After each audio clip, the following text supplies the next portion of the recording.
Hello and welcome to ज़रा हट के। मुबशर ज़ैदी, ज़रार खोड़ो और वसअतुल्लाह खान का सलाम कबूल कीजिए। पाकिस्तानी सियासत में ज़रा हट के कभी भी नहीं होता और अपोजिशन का जो आज सरबराही इजलास हुआ इस्लामाबाद में, वही देखने में सामने आया। कहाँ बातें हो रही थी इस्तीफ़ों की और उसके बाद लॉन्ग मार्च की और डेडलाइंस तक दे दी गई थी, मगर अब उसमें थोड़ी तब्दीली आई है, यानी कुछ रिवर्स हुआ है। कहा ये गया है एलामिया में कि 26 मार्च को पीडीएम यानी अपोजिशन जमातें जो है वो इस्लामाबाद की तरफ लॉन्ग मार्च करेंगी। उससे कबल मार्च के पहले हफ्ते में जो सेनेट के इंतखाबात होंगे उसमें मुश्तरका तौर पर लड़ेंगी। अब समझ नहीं आती कि मुश्तरका तौर पर लड़ने की कैसे ये मुमकिन होगा। हुकूमती आइनी तरमीम जो कि ओपन बैलेटिंग की पीटीआई हुकूमत ने इंट्रोड्यूस की है पार्लियामेंट में, उसको अपोजिशन ने मुस्तरद कर दिया है और कहा है कि शायद पीटीआई को अपने लोगों पर एतमाद नहीं है। जो कुछ भी हुआ तो लगता फ़िलहाल यही है इनको अपने लोगों पर एतमाद है। हाँ, मुझे नहीं समझ आता कि किसको किस पर एतमाद है। बहरहाल इस्तीफ़ों की फ़ोटो कापियाँ बिक रही हैं और आपको पता है वो जिस तरह पिछले 5 साल के पेपर्स होते हैं ना, अटेस्ट करवा लें। अटेस्ट ही तो नहीं हुई, यही तो मसला अटेस्ट है। हो जाती हाँ। तो फिर इस्तीफे तो आ जाते बड़े ना। बंदे बैठे होते हैं कोर्ट के सामने हाँ, ठप्पा लगा देते हैं। तो ये इशारे तो 2 हफ्ते से मिल रहे थे। हमने भी बात की थी कि पीटीएम क्या एक बंद गली में दाखिल हो गई है। क्या वो इतना जो उनका एग्रेसिव स्टांस रहा पिछले 4 महीने में, क्या उसको वो कैश कर पाएंगे? मगर ऐन वक्त पर आकर के थोड़ा सा वो पीछे हटे हैं। आज जो कुछ इजलास में हुआ पहले उस पर बात कर लेते हैं। हमारे साथ नादिर गुरमानी हमारे पॉलिटिकल करस्पॉन्डेंट इस्लामाबाद में मौजूद हैं। नादिर, आपको तवक्को थी कि ये जो एलामिया सॉफ्ट सा आया है, या आप समझ रहे थे कि जो हॉकिश एलिमेंट्स हैं वो प्रिवेल करेंगे? देखें, जो डेडलाइन दी गई थी हुकूमत को पीडीएम की जानिब से कि 31 जनवरी तक अगर इस्तीफ़े ना दिए गए तो फिर हम इस्तीफ़े देंगे और लॉन्ग मार्च भी होगा। तो आज की जो मीटिंग थी पीडीएम की, उसमें एक बहुत ज़्यादा एक तो पॉलिटिकल वो हमें देखने में आया कि आज कोई बहुत अहम फैसले सामने आएंगे, लेकिन आप देखें कि सिर्फ लॉन्ग मार्च की तारीख दी गई है, बाकी जो चीज़ें हैं उनमें इत्तफाक नहीं हो सका। वज़ीर आज़म के ख़िलाफ़ तहरीक अदम-ए-इत्तिमाद लाने की जो पीपल्स पार्टी की तजवीज़ थी, उसमें पीपल्स पार्टी दीगर जमातों को एतमाद में नहीं ले सकी। स्पीकर कौमी असम्बली के ख़िलाफ़ भी ये ऐलान किया गया था कि तहरीक अदम-ए-इत्तिमाद लाने का फ़ैसला भी पीडीएम में होगा, तो उस पर भी इत्तफाक नहीं हो सका। इस हवाले से सिर्फ 26 मार्च को लॉन्ग मार्च शुरू करने की का एक अहम फ़ैसला सामने ज़रूर आया है, लेकिन वो भी हुकूमत को 2 माह की मज़ीद डेडलाइन के बगैर ही हुकूमत को 2 माह दे दिए गए हैं। इसमें नज़र ये आ रहा है बज़ाहिर कि शायद अपोजिशन जो है वो टाइम गेन करना चाहती है, क्योंकि अगर अपोजिशन को लगता है कि लॉन्ग मार्च से हुकूमत पर कोई ज़्यादा दबाव डाला जा सकता है, तो वो जैसे ही 31 जनवरी की डेडलाइन ख़त्म हुई थी तो वो लॉन्ग मार्च का ऐलान कर देते। लेकिन अभी आज ये फ़ैसला सामने आया कि लॉन्ग मार्च शुरू होगा, 31 जनवरी की डेडलाइन ख़त्म हो गई। अब बीच में तकरीबन 2 माह होंगे हुकूमत के पास और उसके बाद लॉन्ग मार्च जो है वो शुरू होगा। लॉन्ग मार्च से मुतल्लिक भी कोई सूरत हाल वाज़ेह नहीं है। इजलास में ज़राए के मुताबिक ये भी था कि तजवीज़ दी गई कि उसको धरने में तब्दील किया जाए और रमज़ान के से 1 रोज़ कबल जो है उसको ख़त्म किया जाए। तो इस हवाले से भी पीडीएम में शामिल कुछ रहनुमाओं से जो हमारी गुफ्तगू हुई है, उन्होंने ये कहा है कि ये भी अब डिपेंड करता है कि इस्लामाबाद की तरफ जो लोग आएंगे उनकी तादाद क्या होगी। अगर तो पीडीएम कामयाब होती है ज़्यादा क्राउड यहाँ इस्लामाबाद लाने में, तो उसके बाद यहाँ पर फिर ये फ़ैसला होगा कि इसको धरने में तब्दील किया जाए। यहाँ फिर अगर देखा गया कि लोग तो नहीं आए, पीडीएम की कॉल पे ज़्यादा कारकुनान यहाँ पर नहीं पहुँच सके, तो फिर शायद उसी लॉन्ग मार्च के दौरान पीडीएम के इजलास की कोई डेट देके और लॉन्ग मार्च को ख़त्म कर लिया जाए। तो आज वैसे तवक्को थी कि इस्तीफ़ों से मुतल्लिक शायद कोई फ़ैसला हो, कोई नो कॉन्फिडेंस से मुतल्लिक कोई फ़ैसला होगा, लेकिन वो फ़ैसले नहीं हो सके। अब दूसरी उसमें आप देखें कि स्पीकर और चेयरमैन के रवैये पर ऐवानों में एहतजाज जारी रखने का फ़ैसला किया गया है आज पीडीएम के इजलास में। ये तो गुज़िश्ता 2.5 सालों में हमने देखा है कि सेनेट में भी एहतजाज होता रहा है और कौमी असम्बली में भी एहतजाज होता रहा है। तो इस एहतजाज के बाद ही बिलावल भुट्टो ज़रदारी साहब ने यह कहा था कि स्पीकर के रवैये पर तहफ़्फ़ुज़ात हैं और उनके ख़िलाफ़ तहरीक अदम-ए-इत्तिमाद लाने के अलावा और कोई रास्ता नहीं है, तो उस पर भी इत्तफ़ाक़ नहीं हो सका। ٹھیک ہے. اپوزیشن نے ایک اور اعلان بھی کیا تھا کہ ہم شاید اپنا رخ پنڈی کی طرف بھی کر سکتے. میرے خیال میں رخ ان کا پنڈی کی طرف ہی تھا مگر نگاہیں جو ہیں ظاہر ان کی اسلام آباد کی طرف تھیں. یہاں مسئلہ ہو گیا. ایک سوال میں ان سے کرنا چاہ رہا ہوں کہ ایک اور انہوں نے درفنتنی چھوڑی ہے کہ سینٹ الیکشن مشترکہ طور پہ لڑے جائیں گے. اب یہ اس کی ذرا میں فارسی اس لیے جاننا چاہتا ہوں کہ عام انتخابات میں تو یہ ہوتا ہے کہ جنرل مقابلہ ہوتا ہے, 8-10 کینڈیڈیٹ ہوتے ہیں, کچھ بیٹھ جاتے ہیں, کچھ مرج ہو جاتے ہیں, تو اس طرح انڈرسٹینڈنگ ہو جاتی ہے. یہ جو سینٹ کے الیکشن ہیں یہ تو طے شدہ ہیں, میتھمیٹیکل فارمولے کے تحت ہوتے ہیں قومی اور صوبائی اسمبلی کے اندر, اور اس کے تحت پی ٹی آئی کو مخصوص نشستیں ملیں گی, 21 ملیں گی, پیپلز پارٹی اور باپ کو جو ہے 6 نشستیں مل جائیں گی, مسلم لیگ نون کو 5 مل جائیں گی. تو یہ تو طے شدہ ہے نا, تو اس میں مشترکہ طور پہ کیسے لڑا جا سکتا ہے, مجھے یہ سمجھائیے. بالکل آپ نے درست فرمایا کہ یہ تو ایک فارمولہ جو ہے وہ طے شدہ ہے کہ کتنے ایم پی ایس سے ایک سینیٹر بنے گا, وہ تو طے شدہ فارمولہ ہے. لیکن آپ یہ دیکھیں کہ جب اسپیکر کا الیکشن ہوا تھا تو بھی انہی اپوزیشن جماعتوں میں اتفاق نہیں تھا, صدارتی الیکشن میں اتفاق نہیں تھا. پھر وزیر اعظم کا الیکشن ہوا تو اس میں پیپلز پارٹی نے ایبسٹین کیا تھا, نون لیگ نے اس پر بھی تحفظات کا اظہار کیا تھا. ابھی جو سینٹ کے الیکشن ہیں ان میں یہ طے شدہ فارمولے کے تحت ہی ہوں گے, لیکن اس میں آگے جو چیئرمین سینٹ کا الیکشن ہوگا اور ڈپٹی چیئرمین سینٹ کا الیکشن ہوگا, اس میں اگر اپوزیشن متحد رہی تو اس میں حکومت کو ٹف ٹائم دیا جا سکتا ہے, کیونکہ اب جو فاٹا کے 4 ارکان ریٹائر ہو رہے ہیں, اس کے بعد اب سینٹ کا ایوان جو ہے وہ 100 ارکان پر مشتمل ہوگا, اور اس کے بعد تقریباً جو ڈفرنس اس وقت نظر آ رہا ہے جو وہ تقریباً 3 سے 4 ووٹ ہیں, جو حکومت اگر تمام اتحادیوں کو شامل بھی کر لے تو اپوزیشن کو حکومت کو ناکام بنانے کے لیے صرف 3 سے 4 ووٹوں کی ضرورت پڑے گی. اپوزیشن کو مشترکہ طور پہ الیکشن لڑنے کی بجائے, جو کہ بات سمجھ سے بالاتر ہے, اس پہ دھیان دینا چاہیے کہ اس کے ارکان نہ بدک جائیں, خریدے نہ جائیں, ادھر ادھر نہ ہو جائیں. اس پہ توجہ نہیں ہے ان کی غالباً. بالکل, اس پہ تو آج تک جو پہلے چیئرمین سینٹ کے خلاف جو تحریک عدم اعتماد لائی گئی تھی اس میں جو ناکامی ہوئی اس پر کمیٹیاں بنی تھیں, ان کا ہی کوئی تدارک نہیں ہو سکا. تو اس حوالے سے اب شاید مولانا فضل الرحمان صاحب نے تو یہ تجویز دی ہے کہ جو ہو چکا ہے چیئرمین سینٹ کے الیکشن میں, اس کے بعد تو تحریک عدم اعتماد کی طرف تو آنا ہی نہیں چاہیے. اور دوسری بات یہ ہے کہ اب مطلب اندر جو پی ڈی ایم کے اندر کچھ رہنماؤں سے ہماری بات ہوئی ہے, انہوں نے کہا ہے کہ ابھی بھی نون لیگ سمیت پیپلز پارٹی اور جے یو آئی کو بھی اپنے ارکان پر کسی حد تک یہ ڈاؤٹ ہے کہ شاید وہ بھی ان کا ساتھ نہ دیں. جیسے یہ بھی کہا گیا کہ مریم نواز صاحبہ نے کہا کہ استعفے جمع کروا دیں, تو بعض رہنماؤں نے رجسٹ کیا اور کہا کہ ہم استعفے جمع نہیں کرواتے. تو جو سینٹ الیکشن مشترکہ طور پر لڑنے کا فیصلہ ہے وہ تو ایک پولیٹیکلی جو آپ سمجھتے ہیں, جو بظاہر نظر بھی آ رہا ہے کہ طے شدہ فارمولہ ہے, تو وہ اتنا کوئی ٹف ٹائم حکومت کو نہیں دیا جا سکے گا. البتہ چیئرمین سینٹ اور ڈپٹی چیئرمین سینٹ کے الیکشن میں اگر اپوزیشن متحد رہتی ہے تو شاید حکومت کو ٹف ٹائم دے سکے. ویسے ایک بڑی افسوس کی بات ہے, خان صاحب کو اپوزیشن بھی اچھی نہیں ملی ہے. ہاں یار, کتنی افسوس. یہ بھی نہیں دیکھو, یہ تو ہم پہلے دن سے کہہ رہے ہیں کہ خان صاحب کی اپوزیشن تو خان صاحب خود ہے نا. مولانا مارے تو مولانا اگین, اور ایک بھی ہم اور بات بھی میرے خیال ڈے 1 سے ہی کر رہے ہیں کہ دیکھیں استعفے مطلب حکومت نے نہیں جانا تھا, ٹھیک ہے. اور دیکھیں فرینکلی اسپیکنگ کیا سمپل کیلکولیشن ہے یار, سینٹ کے الیکشن کے بعد استعفے دے دیں کیا فرق پڑتا ہے؟ ابھی کوئی فرق نہیں, کسی بھی حال میں مجھے کوئی فرق نہیں پڑتا. اگر میں اپنی اوپینین آپ کو میں بتاؤں, ابھی دیں اس وقت دیں, کوئی فرق نہیں پڑتا. جب تک اس ملک میں پوری تاریخ میں, اس پر میں تفصیل میں بات کی, میں دہراؤں گا نہیں, حکومتیں ایجیٹیشن سے نہیں گرتی, حکومتوں کو گرایا جاتا ہے, اور جو گراتے ہیں وہ ابھی 1 پیج پر ہیں. جب تک یہ سچویشن رہے گی, آپ نے جتنے دھرنے دینے ہیں, ضرور ایجیٹیشن سے نہیں گزرتی, لیکن جو ایجیٹیشن کرنے والے ہیں وہ کیوں گر رہے ہیں؟ سر اپنی ریلیونس آپ رکھتے ہیں تھوڑی بہت, اور کوئی گیم نہیں. ایک وقفہ لے لیتے ہیں اور وقفے کے بعد آتے ہیں دوبارہ.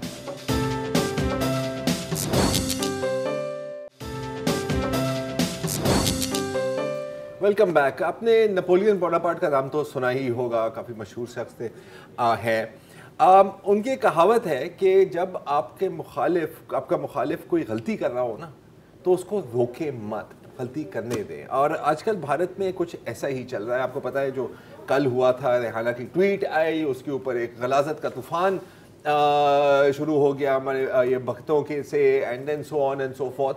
और आज की जो सबसे बड़ी खबर है, और आपको पता है कि ग्रीटा थर्नबर्ग जो 18 साल की क्लाइमेट एक्टिविस्ट हैं, वो भी बहुत मशहूर हैं, उनकी भी एक ट्वीट आई थी, उस पर एक और शोर मचा था। लेकिन सिर्फ शोर मचना काफ़ी नहीं होता, कोई कार्रवाई भी डालनी होती है जी। तो शायद ये पहली दफ़ा हुआ है तारीख में कि जो शख्स जो इंडियन नेशनली नहीं है वो एंटी नेशनल हो गई है।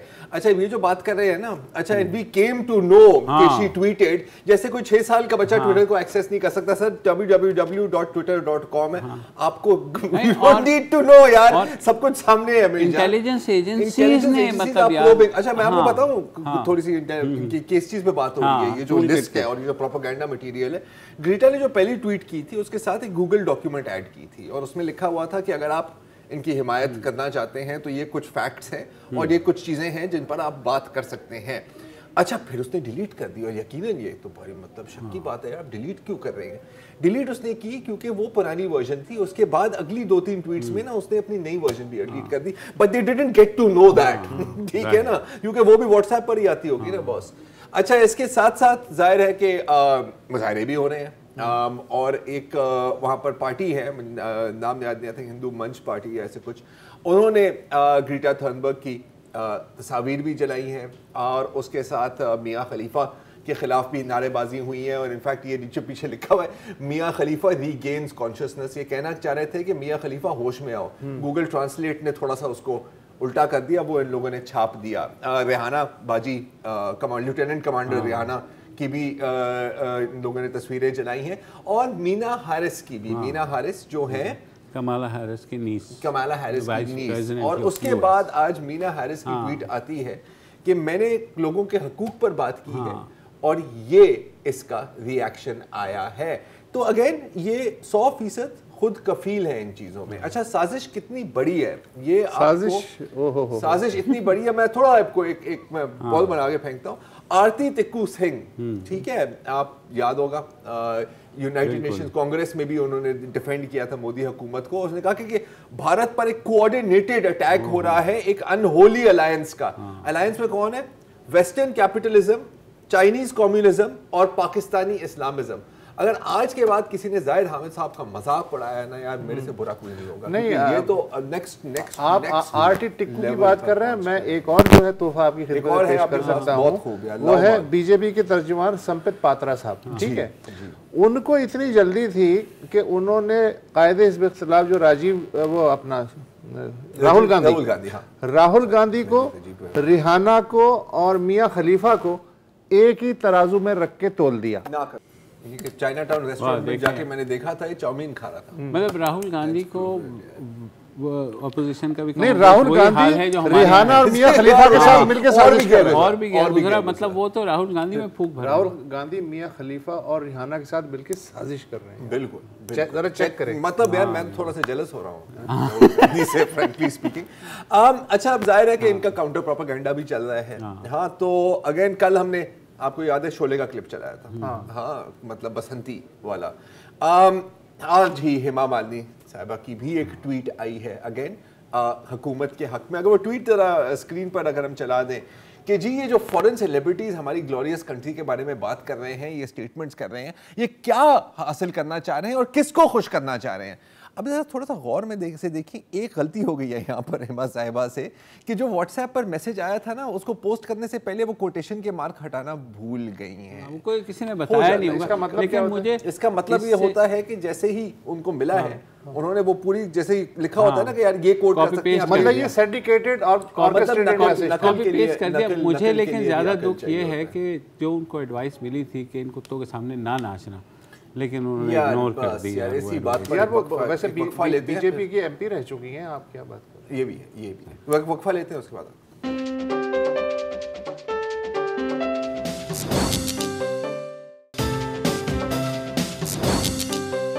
Welcome back.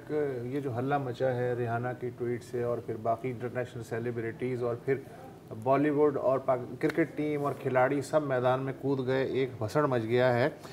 इस दौरान तापसी पन्नू, आप जानते हैं कि नई नस्ल की बड़ी नुमाइंदा फनकारा हैं, उन्होंने एक सवाल उठाया। उन्होंने कहा है कि भाई साहब, भले आप ट्वीट करें सरकार के हित में, उसके हक में, लेकिन कम से कम उसकी जो इबारत है कॉमा फुल स्टॉप, वो तो कम से कम इतनी अंग्रेजी तो आपको आती है कि जुमले थोड़े से चेंज कर दें। सिर्फ कंगना रनावत है जिनके ट्वीट ओरिजिनल हैं, गालियाँ ओरिजिनल हैं, सब कुछ ओरिजिनल है, बाकी ज़्यादातर जो है जैसे अजय देवगन साहब हैं और उसके अलावा जो बाकी जो सेलिब्रिटीज़ हैं, अक्षय कुमार हैं जो पोस्टर बॉय ऑफ हिंदुत्व कहे जा रहे हैं, उन सब के आप ट्वीट्स देख लें, लता जी के ट्वीट्स देख लें। एक लफ्ज है और नहीं सुन लें, ऑर्केस्ट्रेटेड और सिंडिकेटेड, जिसे कहते हैं ना कि कहीं से आ गए कि साहब हम आप अपने नाम से ये चला दें, इस तरह के ट्वीट्स है। उसमें आगे पीछे जुमले करके बंदा अपना बना सकता है, लेकिन ये भी जहमत नहीं की गई।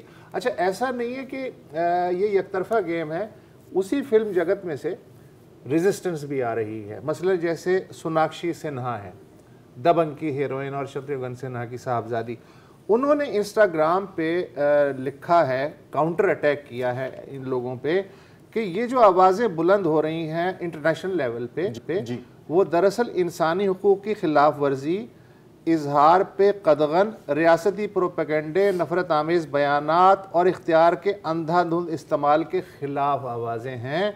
सहाफ़ियों को खौफज़दा किया जा रहा है, इंटरनेट बंद किया जा रहा है, सरकारी और गैर सरकारी मीडिया के ज़रिए एहतजाज करने वालों को बदनाम किया जा रहा है।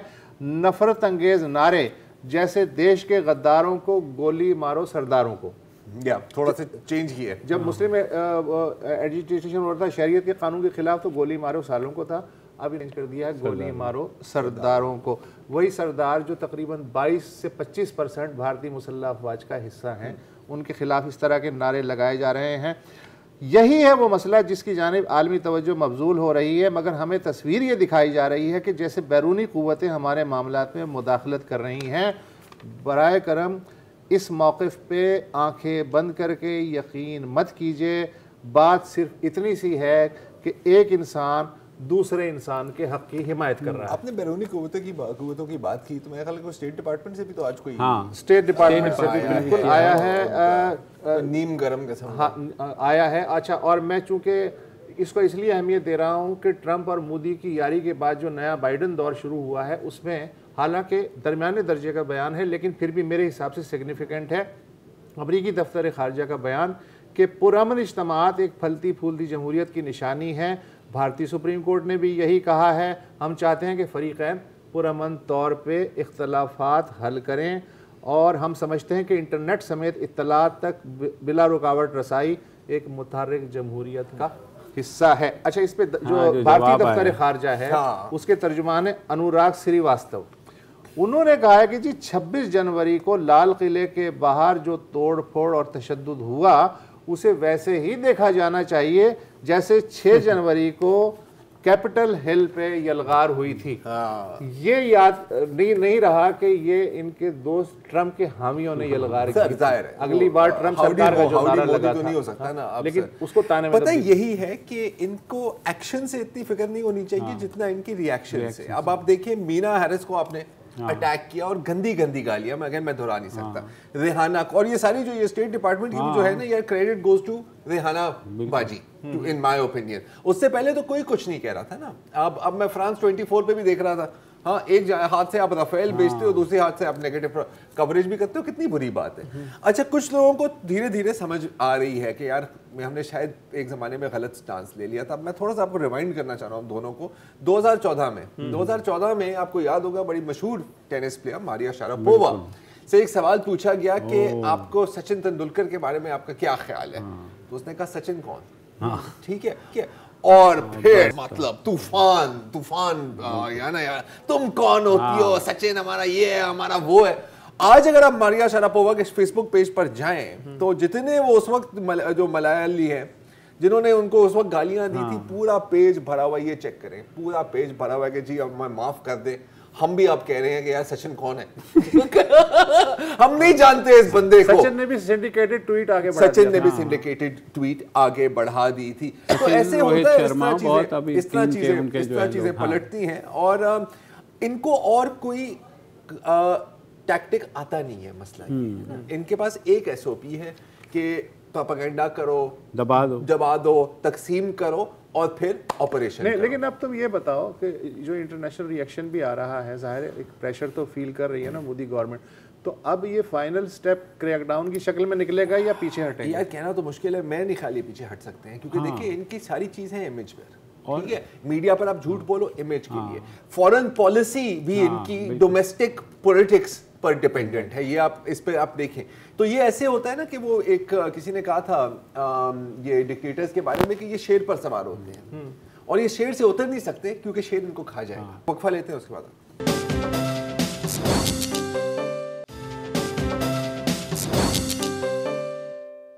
Welcome back. अब रेहाना की ट्वीट और बिलखसूस रेहाना की ट्वीट पर जो रिएक्शन आया है उसकी वजह से शायद अब पूरी दुनिया में रिपोर्टिंग हो रही है और पूरी दुनिया को पता लग गया है कि भारतीय किसानों के एहतजाज के बारे में और कि भारतीय किसानों के एहतजाज को तोड़ने के लिए, रोकने के लिए किस किस्म के तरीके और किस किस्म के टैक्टिक्स इस्तेमाल किए जा रहे हैं, जिसमें ज़ाहिर है रोड ब्लॉक्स, इंटरनेट की बंदिश और ये सारी चीज़ें इसमें शामिल हैं। लेकिन जो कुछ भी किया जा रहा है वो शायद 1% नहीं है उसका जो पिछली कई दहाइयों से मकबूजा कश्मीर की आवाम के साथ किया जा रहा है, custodial killings, human rights violations, और बदकिस्मती से हम देखते हैं कि कश्मीरियों के हक के लिए कोई अपनी आवाज़ एज सच इंटरनेशनल फोरम पर बुलंद नहीं करता, कम से कम इस स्केल पर तो ऐसा कभी हमने नहीं देखा।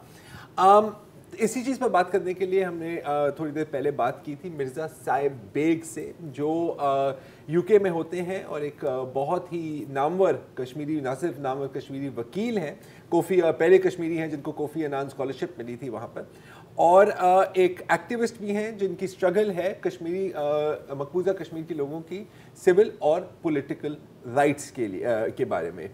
तो उनसे ने सवाल पूछा कि पिछले सालों में, पिछली दहाइयों में भारतीय रियासत ने हर किस्म की टैक्टिक इस्तेमाल की है कश्मीरियों की आवाज़ को बंद करने के लिए, कश्मीरियों को कुचलने के लिए, लेकिन और जो पिछली जो एक्शन थी वो जाहिर है कि एनेक्सेशन और आर्टिकल 370 का रिमूवल था।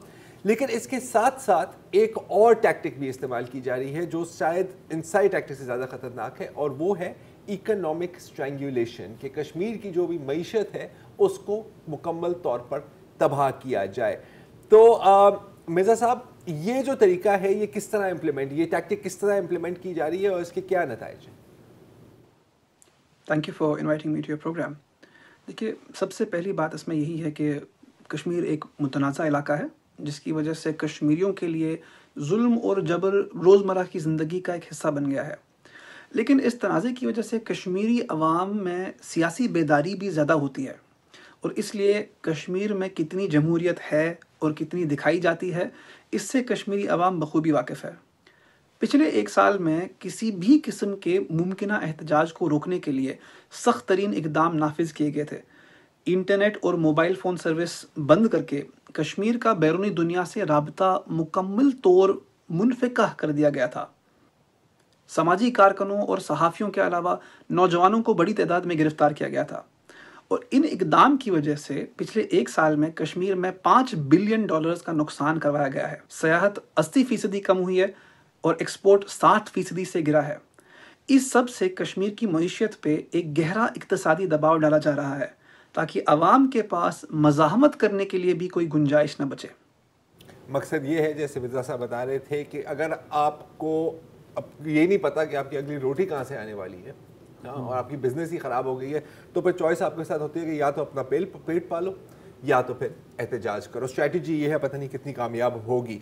अच्छा, मिर्ज़ा साहब क्योंकि वकील हैं और तो ये स्टडी करते हैं कि जो भी मज़ालिम हो रहे हैं उनके पीछे एक कानूनी ढांचे होने की ज़रूरत है जो इन चीज़ों को लीगलाइज भी करती है और जस्टिफाई भी करती है। जैसे कि भारत में आपको पता है कश्मीर में armed forces special powers act है जिसके तहत आप तकरीबन कुछ भी कर सकते हैं। हम इसको एक्स्ट्रा जुडिशियल किलिंग्स भी नहीं कहेंगे क्योंकि उसमें वो कवर आपको मिल जाता है। तो मिर्ज़ा साहब से मैं सवाल पूछा कि ये जो कवानीन हैं इनका कितना बड़ा रोल होता है कश्मीरी अवाम को कुचलने में? जो armed forces special powers act है, AFSP, AFSPA, ये कानूनी कार्रवाई से बचाने के लिए ही बनाया गया है। اس قانون کے تحت آپ فوج کے کسی بھی فرد کے خلاف کسی بھی سویلین کورٹ میں کوئی مقدمہ درج نہیں کر سکتے. لیکن کشمیر میں اس کے علاوہ اور بھی کئی قانون ہیں جن کا استعمال انسانوں کے بنیادی حقوق کو دبانے کے لیے کیا جاتا ہے. مثلا UAPA جو ان لافل ایکٹیویٹیز پریونشن ایکٹ ہے یا پبلک سیفٹی ایکٹ PSA، ان کا استعمال بھی اسی کے لیے کیا جاتا ہے. اور اگر ہم پرانے کیسز میں دیکھیں کہ UAPA کو کس طرح استعمال کیا گیا ہے تو مثلا ابھی کشمیر میں JKLF کو بین کیا گیا ہے اور JKLF کو UAPA کے تحت بین کیا گیا ہے. اور اگر ہم پرانے سمی کے کیسز میں دیکھیں، SIMI students Islamic movement of India ایک آرگنائزیشن تھی انڈیا میں، ان کیسز میں UAPA کا استعمال کیا جاتا تھا اس آرگنائزیشن کو بین کرنے کے لیے اور پھر ثابت کرنے کے لیے کہ کون لوگ اس کے ممبرز ہیں. اور ممبرشپ ثابت کرنے کے لیے ان کے گھروں میں اگر سمی کا کوئی پیمفلیٹ یا کچھ ریڈنگ مٹیریل مل جاتا تو ان کے خلاف کیس درج کیا جاتا تھا. اور اسی طرح سے 2015 میں جیسن کوپر ایک ہیومن رائٹس ایکٹیوسٹ تھے، ان کو اریسٹ کیا گیا تھا UAPA کے تحت، اور ان کے خلاف اتنا ہی ثبوت تھا کہ ان کے گھر میں ماؤزم کے اوپر ایک کتاب ملی ہے. اور اس طرح سے اگر ہم دیکھیں تو کشمیر میں JKLF کے بین ہونے کے بعد اگر سرکار کسی کے خلاف غیر قانونی کارروائی شروع کرنا چاہے تو ان کے خلاف اگر ان کے گھروں میں JKLF کا کوئی مٹیریل یا کوئی کتاب ملے گی تو اس کو بھی استعمال کیا جا سکتا ہے. پہلے ہم نے دیکھا کہ کشمیر کے بارے میں کچھ کشمیریوں نے ہی بولا تو کسی نے نہیں سنا. Civil CAA citizens amendment act کے بارے میں کے بعد کچھ پروٹیسٹ ہوئیں لیکن ان کو بھی کنٹرول کیا گیا. اس کانٹیکسٹ میں یہ جو کسانوں کا جو چل رہا ہے احتجاج، اس کو آپ کیسے دیکھ رہے ہیں گیون دیٹ گریٹا تھرنبرگ اور ریحانہ کی ٹویٹس نے وہ کیا ہے جو شاید دہائیوں سے ایکٹیوسٹ نہ کر سکے؟ آج کے دور میں عوامی تاثر میں تبدیلی لانے میں سوشل میڈیا انفلوئنسرز کے پاس کافی طاقت ہے. ریحانہ کی اگر مثال لیں تو کشمیر کی آبادی سے 10 گنا زیادہ ریحانہ کے فالوورز ہیں. 100 ملین فالوورز ان کے ہیں، یعنی کہ 10 کروڑ فالوورز. اب یہ ظاہر سی بات ہے کہ اس قسم کے کسی شخص نے اگر سرکار کے خلاف کسی سیاسی موقف کی حمایت کی ہے تو سرکار کو بھی اپنے پیروکاروں کے ذریعے اس کی مخالفت کرنی پڑے گی. لیکن میں یہ نہیں کہوں گا کہ سسٹینڈ ایکٹیویزم یا پھر مستقل مہم کے بغیر اس ٹویٹ کا کوئی اثر ہوگا. ریحانہ کا ٹویٹ تبھی ممکن ہوا ہے جب ایک مستقل مہم پچھلے کئی مہینوں سے جاری رہی ہے. تو میرا یہ ماننا ہے کہ دونوں اجزاء کی ضرورت ہے. سسٹینڈ ایکٹیویزم بھی ہونا چاہیے اور اس کے ساتھ ساتھ اس مہم کی حوصلہ افزائی سماج کے انفلوئنسرز کر سکتے ہیں. اور اس قسم کا سپورٹ تیار کرنے کے لیے ڈائسپورا کی ضرورت ہے تاکہ دنیا میں الگ الگ حصوں میں مہم کی بیداری میں اضافہ ہو. آج کا پروگرام کلوز کرتے ہیں. اجازت دیجیے، کل ملاقات ہوگی. خدا حافظ.